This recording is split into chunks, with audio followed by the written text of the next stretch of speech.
Hello UK, કેમ છો? તો આ વિડીયો એ નવા સ્ટુડન્ટ માટે છે કે જે લંડનમાં રિસેન્ટલી સ્ટડી કરવા આવવાના છે. તો યુકે ગવર્મેન્ટે જે રૂલ્સ ચેન્જ કર્યો કે 2027 પછી જે સ્ટુડન્ટ પીએસડબ્લ્યુ માટે અપ્લાય કરશે એને 18 મહિના પીએસડબ્લ્યુ મળશે. પણ હજુ મોડું નથી થયું. જો 2 વર્ષના પીએસડબ્લ્યુ જોતા હોય, ઘણા સ્ટુડન્ટો આવવાના છે. ઘણી કોલેજો નવેમ્બર અને ડિસેમ્બર ઇન્ટેક ધરાવે છે અને ઘણા સ્ટુડન્ટ સ્ટડી કરવા બી આવવાના છે. પણ તમે મેક શ્યોર કરો કે તમારા કોર્સની અંદર જે સ્ટાર્ટિંગ ડેટ ને એન્ડિંગ ડેટ કઈ છે. બીકોઝ તમે જો નવેમ્બરની અંદર આવતા હોય તો નવેમ્બર ટુ નવેમ્બર તમારો કોર્સ પૂરો થઈ જવો જોઈએ. તો તમે નવેમ્બરની એન્ડિંગમાં તમને જો ડિગ્રી મળી જાય તો તમે પીએસડબ્લ્યુ માટે અપ્લાય કરી શકો.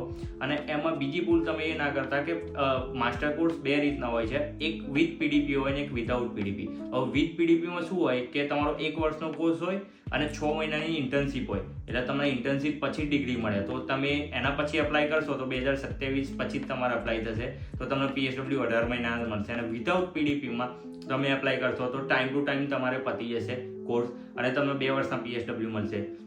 ઘણી કોલેજ પ્લેસમેન્ટ આપે છે, ઘણી નથી આપતી. તમે મેક શ્યોર કરો. જો તમે પ્લેસમેન્ટ વાળો કોર્સ જોતો હોય અને તમારા ફ્રેન્ડ લોકો આગળ ભણેલા હોય અને એમને મળેલું હોય તો તમે એ લો. બટ તમારે જો પીએસડબ્લ્યુ 2 વર્ષના જોતા હોય તમે એ ભૂલ ના કરતા. કોર્સની અંદર ડેટ જોઈ લેજો અને વિધાઉટ પીડીપી વાળો કોર્સ લેજો. તો આવા જ વિડીયો હું સ્ટુડન્ટ માટે લાવતો રહું છું. તો મને ફોલો કરવાનું ના ભૂલતા. ચલો મળીએ.